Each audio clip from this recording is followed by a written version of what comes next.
County students went back to class this week with a new approach to reading. Student literacy rates dropped during the pandemic, especially among elementary age students, and the issues have educators scrambling to find solutions.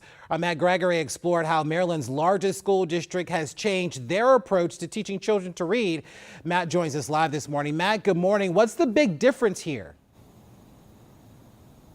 Good morning, Larry. Here's the thing, it might not sound like a huge difference because it is very nuanced, but this approach is fundamentally different. It teaches the sounds of reading as opposed to the memorization of words. And Montgomery County officials say they've already seen pretty good improvement from young readers.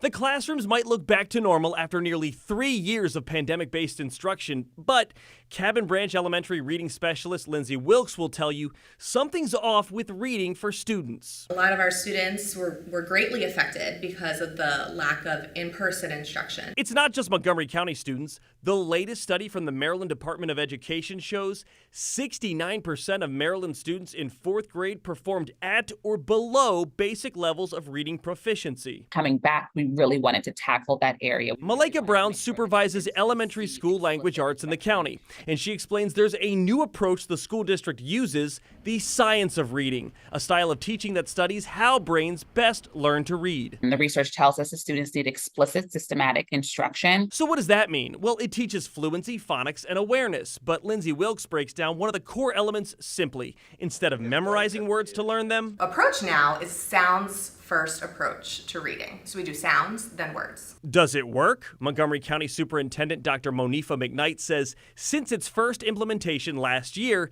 kindergartners' reading levels increased greatly and first and second graders increased as well. And this is exactly what we need to do following the pandemic, knowing that this foundation is critical for our students.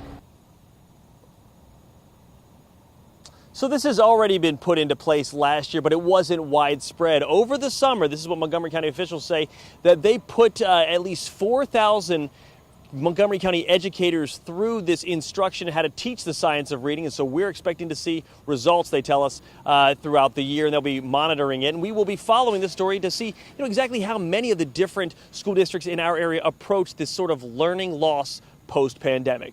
But in Montgomery County, I'm Matt Gregory. Back to you.